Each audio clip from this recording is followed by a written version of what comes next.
After hearing about that kind of medical invention, you can't help but wonder, where would we be if technology were to take over 90% of all of the jobs in the world?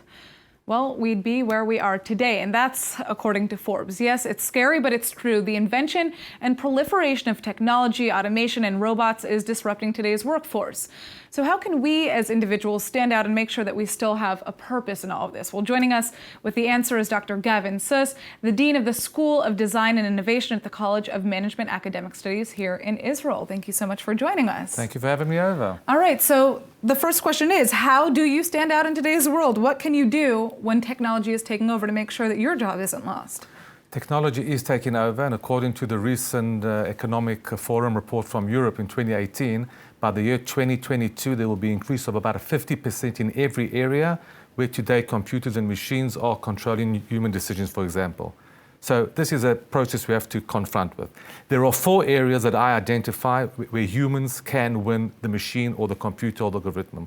One is feelings, values, empathy, and creativity. That's where we should devote time in education and training, because that's where we as humans can basically win the computer. Okay, so we're going to get to how the education system needs to change to kind of reflect what you just said. But let's talk a little bit about creativity specifically, because that's something that some people assume that you either have or you don't have. But do you view it that way? Is creativity a muscle? Is there a way to develop it further? Can you work on this? Sure. I think it's very simple. People that are born into homes that have creative parents or an environment have a higher potential of becoming more creative. But I know today, and my research indicate in the past decade or so, that it's like a muscle and it can be taught. You can improve creativity among adults. It takes time, it's not that simple, but there are methodologies and there are techniques that if you conduct them correctly, the ability of adults to be more productive, more creative, to have ability to improvise better, gets bigger. Interesting. Can you tell us a little bit about that? We don't have much time for you to get into the ins and outs of how you, exercise the creativity muscle, but what's a quick little tidbit somebody for can example, learn from this? human beings, for example, operate with assumptions that they're taught at school. Now, that's very good, that's very nice, but a lot of assumptions are irrelevant. And when we assume things that are not told to us or irrelevant, we basically get to the same answers that we would have got either way. But when we cancel assumptions and we operate without any basic assumptions, the potential of getting better ideas and more ideas with the quantity of great ideas or wild ideas improves dramatically. Interesting. Okay, that's one way of looking at things. All right, so let's talk a little bit about the school system today. Is it relevant given this changing world that we're living in and the way in which technology is coming in and taking over so many jobs? Unfortunately, schools are doing a terrible job, and I'm one of the biggest criticizers, especially in Israel, but not only. Schools today are irrelevant. They are teaching topics which are not suitable for the 21st century, in methods which are basically irrelevant, and eventually they are evaluating students with matriculation examinations which indicate only memory. Like what specifically? What would you say is irrelevant today? For example, when you walk around with a computer in your pocket that has all the knowledge of history, geography, biology, literature, and so on, I don't see any need to study this for 4, 5, 6 years and do a matriculation examination that basically checks your memorization and nothing else besides that. Today, we have to teach something else, not only in content, but in method, and eventually have our graduates come to the industry with their abilities, characteristics, and with a toolbox that will be more relevant for them to create value for this changing disruptive industry of technology, like you just mentioned by yourself. Well, I'm sure that there are critics who would say, but what if we don't have these cell phones and Wikipedia one day? What if that just disappears somehow, or you don't have access to that? Don't you need to have a certain, level of basic knowledge in math, writing?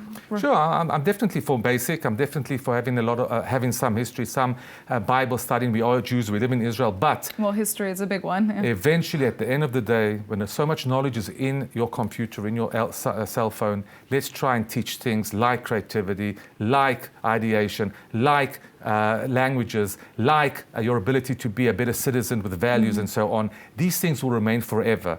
And as for the potential of the computers disappearing in the future, well, God knows what's going to happen at this stage, and looking ahead of the challenges of the Israeli industry and where humankind is going. In 2050, there'll be over 10 billion people in the world. Starvation, and hunger and water problems. Who's going to solve these problems? We need creative managers. We need creative politicians. We need creative commanders in the IDF. We need creative people all over. And if schools are doing a crap job, excuse my language, then the industry will have to fix it up because eventually they need to create value for their shareholders. Okay, so let's go back to what change needs to be made here.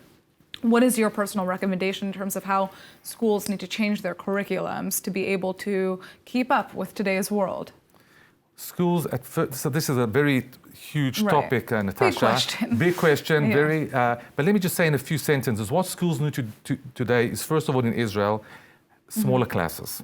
Then double the salaries of teachers and have the best people coming to be teachers and not, unfortunately, the worst. And then drop and cut down hours on areas which we don't have to know and go to areas which we should know. For example, I wouldn't teach too much literature, history and Bible and geography and biology. Don't need that. When my daughter finished high school, Tichon Aviv in Renana 2 years ago, on the last day of matriculation, she called me, Abba, I just finished my last exam today. Say Mazel Tov. I can forget all the material.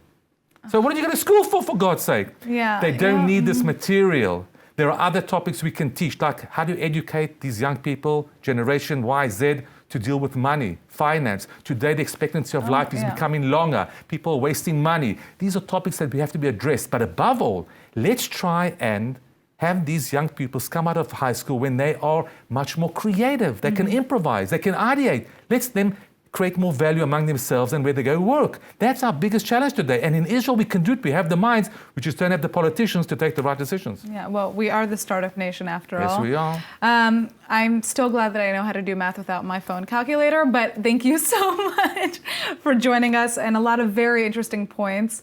We're going to have a follow-up on this one. Pleasure.